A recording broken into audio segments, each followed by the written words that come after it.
जय जगन्नाथ फ्रेंड्स आपण मानकु आम यूट्यूब चैनल को बहुत बहुत स्वागत। सर्वप्रथम आपण मानकु वर्ष 2024 उपलक्षे आम चैनल तरफ हार्दिक शुभेच्छा और शुभकामना हैप्पी न्यू ईयर। वर्षटी आपणक पई शुभ और मंगलदायक हेउ।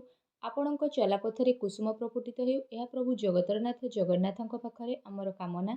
आजिर भिडियो रे कहिबा कि आपणक राशि पई मासर द्वितीय सप्ताह अर्थात जानुआरी 8 रु 14 तारिख पर्यंत समयटी किपरि साब्यस्त हेबो, केउं प्रकारर आपण ए द्वितीय सप्ताह को साब्यस्त करिवे, ता सहित जदि विशेष भाବରେ कहिबा सप्ताह आपणकर किपरि रहिबो, केउं प्रकारर फल पाइबे, कौन करिवे अशुभ ग्रहर फल को खंडन करिबा पई प्रतिकार, तो भिडियो माध्यम निहाती आमे जानिबा। तो सेथिपई भिडियो को शेष पर्यंत देखंतु। या पूर्व वीडियो को गोटे लाइक करंतु आउ एहीपरि वीडियो आगो को देखिबा पई चाहुथिले आम चैनल को सब्सक्राइब करी आम सह जोड़ी होई रुहंतु। तेबे चलंतु संपूर्ण वीडियो को आरंभ करिबा। तेबे प्रथमे आमे जानिबा आपणक राशि को विषय रे जदि आमे कहिबा तो किपरि स्थिति ए सप्ताह रे आपणकर देखिबा को मिलिबो। तो विशेष भाव में जदि कहिबा आपण आपणक सहपाठी ठारू साहाय्य सहयोग पाइबे। आपणकर उच्च शिक्षा अनुसरण करुवा छात्र छात्री माने विशेष भाव में ए सप्ताह रे नूतन जिनिस को शिखी निजर भविष्य को उज्जवल करने ध्यान देवे। एपरी परिस्थिति रे आपण आग्रह अनुଯାयी विषय को बाछंतु एवं यह पर भल कार्य करने चेष्टा करंतु। सरकारी पैसा पाई प्रस्तुत होउथुबा छात्र छात्री जीवन में विशेष भाव में नूतन दिगर प्रतिष्ठा करिवे एवं निज पई लक्ष्यर स्थिर मध्य करिवे, जहाँ भविष्य में आपणक पई अधिकरु अधिक सहायक मध्य हेबो। एपरि कार्यक्षेत्र विषय जदि देखिबा तो कार्यक्षेत्र विषय सप्ताह रे विशेष भाव में आपण माने क्यारियर क्षेत्र में जदि कहिबा अनेक प्रोब्लेम रो सम्मुखीन होई पारंती, कारण ए सप्ताह रे शनिदेव क्यारियर ग्रह अटंती। ता सहित जदि विशेष भाव में कहिबा फलस्वरूप क्यारियर दृष्टि ए समय आपणक पई टिके कष्टसाध्य होई पारे। अन्य पक्षरे ए मासरे बृहस्पति तृतीय घरे एक अनुकूल स्थिति रे अछंती। ता सहित विशेष भाव में कहिबा स्थिति रे बहुत बड़ परिवर्तन आसीबो। आपण आपणक कार्य रे कम संतुष्ट हेबे एवं कठिन परिस्थिति रो सामना करबा को मध्य विशेष भाव में आपणको पड़िबो। आपणक द्वारा करा जाइथिबो कार्य संपर्क रे कम ध्यान केंद्रित मध्य हेबो, जेहेतु आपणक कार्य रे असुविधा हेबो जाहाको आपण सामना करि पारुछंती, किंतु परे आपण चाप अनुभव मध्य करि पारंती। अन्य पक्षरे शनिदेव प्रथम घरे जेहेतु उपस्थित अछंती, जेउथि पई व्यक्ति को क्यारियर रो फ्रंट रु अवांछित यात्रा मध्य करिबाकू पड़ि पारे।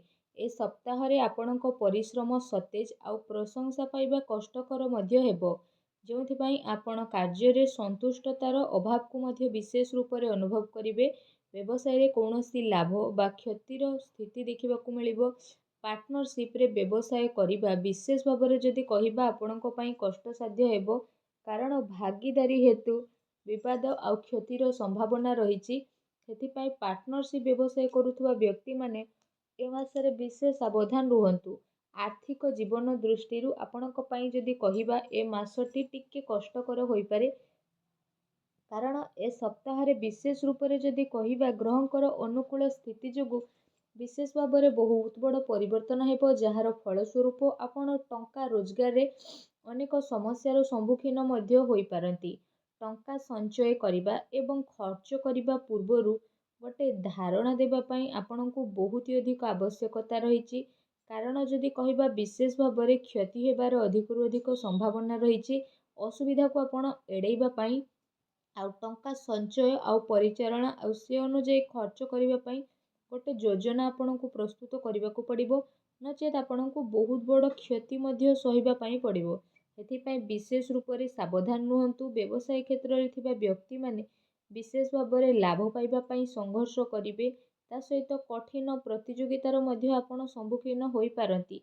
व्यवसाय रे आपण लाभ पाइबा पई आपणको बहुत बड़ परिवर्तन मध्य करबाकू पड़िबो।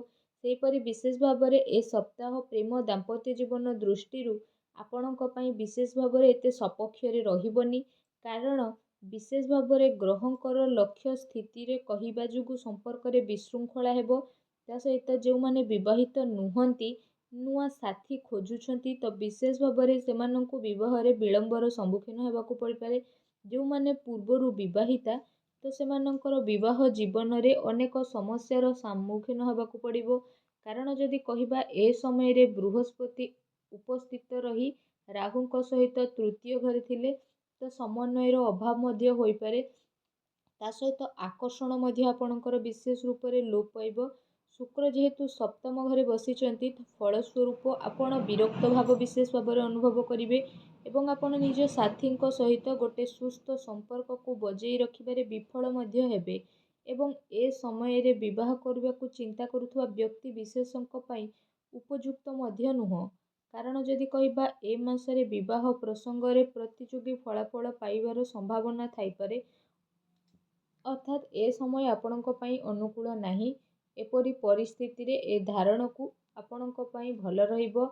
ତା ସହିତ ଯଦି କହିବା ଏ ମାସରେ ବୈବାହିକ ଜୀବନ ଦୃଷ୍ଟିରୁ କୌଣସି ବିଶେଷ ଫଳ ଆପଣଙ୍କୁ ଦେଖାଦେଇ ପାରିବ ନାହିଁ। ପାରିବାରିକ ଜୀବନ ବିଶେଷ ଭାବରେ ଏ ସପ୍ତାହରେ ଆପଣଙ୍କ ପାଇଁ ଚ୍ୟାଲେଞ୍ଜ ଭରା ହେବ।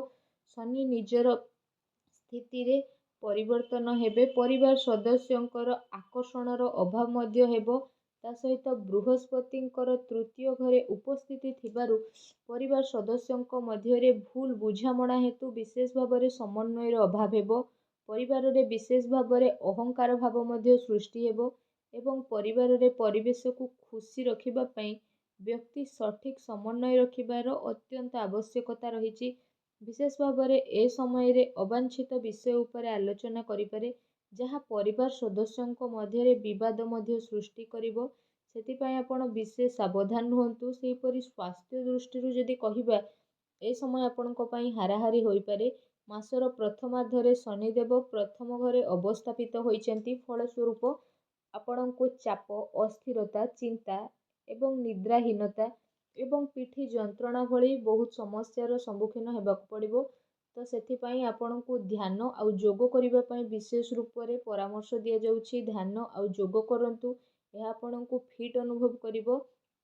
ଏ ମାସରେ ଦୀର୍ଘ ଦୂରତା ଭ୍ରମଣ ଠାରୁ ମଧ୍ୟ ଦୂରେଇ ରହିବା ଉଚିତ। ଅର୍ଥାତ୍ ଦୂର ସ୍ଥାନକୁ ଆପଣ ଯାତ୍ରା କରନ୍ତୁ ନାହିଁ, କାରଣ ଏହା ଆପଣଙ୍କୁ ଗଳାରେ କଠିନତା ଏବଂ ଅନ୍ୟାନ୍ୟ ସ୍ୱାସ୍ଥ୍ୟ ସମସ୍ୟାରେ ପ୍ରଭାବ ପକାଇପାରେ। ଆପଣଙ୍କୁ ଠିକ୍ ସମୟରେ ଖାଦ୍ୟ ମଧ୍ୟ ଖାଇବା ପାଇଁ ପଡ଼ିବ, କାରଣ ହଜମ ସହ ଜଡ଼ିତ ସମସ୍ୟା ମଧ୍ୟ ଆପଣଙ୍କୁ ଅସୁବିଧାରେ ପକାଇପାରେ। ଏହା ବ୍ୟତୀତ ଯଦି କହିବା ବିଶେଷ ଭାବରେ ଏ ସପ୍ତାହରେ ଆପଣଙ୍କର ପ୍ରତିଟି କ୍ଷେତ୍ରରେ ବହୁତ ପରିବର୍ତ୍ତନ ହେବ। ତେଣୁ ସପ୍ତାହକୁ ଭାବି ଚିନ୍ତିକି ଆପଣ ଟାଇମକୁ ସ୍ପେଣ୍ଡ କରିବା ପାଇଁ ଚେଷ୍ଟା କରନ୍ତୁ। ବିଶେଷ ରୂପରେ ସାବଧାନ କରନ୍ତୁ, ଶରୀରକୁ ଜଗିକି ମଧ୍ୟ ଚଳନ୍ତୁ। ଏହା ଥିଲା ସାପ୍ତାହିକ ରାଶିଫଳ। ଏବେ ଆସନ୍ତୁ ଜାଣିବା କ'ଣ କରିବେ ବିଶେଷ ପ୍ରତିକାର। ତ ପ୍ରତ୍ୟେକ ଶନିବାର ଦିନ ଶନି ଚାଳିଶାର ପାଠ କରନ୍ତୁ। ଯଦି ପାରିବେ ପ୍ରତ୍ୟେକ ଦିନ ମଧ୍ୟ ଜପ କରିପାରିବେ। ଏହା ଆପଣଙ୍କ ପାଇଁ ଅତି ଉତ୍ତମ ରହିବ। ପ୍ରାତଃ କାଳରେ ପ୍ରତ୍ୟେକ ଦିନ ଓମ୍ ନମୋ ନାରାୟଣ ଏ ମନ୍ତ୍ରକୁ ମଧ୍ୟ 108 ଥର କମ୍ ସେ କମ୍ ଜପ କରନ୍ତୁ। ନିଶ୍ଚିନ୍ତ ଭାବରେ ଆପଣଙ୍କୁ ଶୁଭ ଫଳ ପ୍ରାପ୍ତ ହେବ। ଏବଂ ମଙ୍ଗଳବାର ଦିନ ଲାଲି ଫୁଲରେ ଭଗବାନ ହନୁମାନଙ୍କର ପୂଜା ଅର୍ଚ୍ଚନା ମଧ୍ୟ କରନ୍ତୁ। ନିଶ୍ଚିନ୍ତ ଭାବରେ ହନୁମାନଙ୍କର ଅଶେଷ କୃପା ଆଶୀର୍ବାଦ ଆପଣଙ୍କ ଉପରେ ବନିକି ରହିବ। ତ ଏ ପ୍ରତିକାରକୁ ଆପଣ ନିଶ୍ଚିନ୍ତ ଭାବରେ ଅବଲମ୍ବନ କରନ୍ତୁ। ଦେଖିବା ଆପଣଙ୍କୁ 100ରୁ 100% ଶୁଭ ଫଳ ମିଳିବ ଆଉ ଅଶୁଭ ଫଳ ମଧ୍ୟ ଖଣ୍ଡନ ହେବ। ଆଉ ଭିଡ଼ିଓଟି କେମିତି ଲାଗିଲା ଆମକୁ ଲାଇକ୍ କରନ୍ତୁ ଆଉ ଭିଡ଼ିଓକୁ ବହୁ ମାତ୍ରାରେ ସେୟାର ମଧ୍ୟ କରନ୍ତୁ। ଆଉ ଏହିପରି ଆଗକୁ ନୂଆ ଭିଡ଼ିଓ ଦେଖିବାକୁ ଚାହୁଁଥିଲେ ଚ୍ୟାନେଲକୁ ସବସ୍କ୍ରାଇବ୍ କରି ଆମ ସହ ଯୋଡ଼ି ହୋଇ ରୁହନ୍ତୁ। ତେବେ ଭିଡ଼ିଓଟି ପୁରା ଦେଖିଥିବାରୁ ଆପଣଙ୍କୁ ବହୁତ ବହୁତ ଧନ୍ୟବାଦ।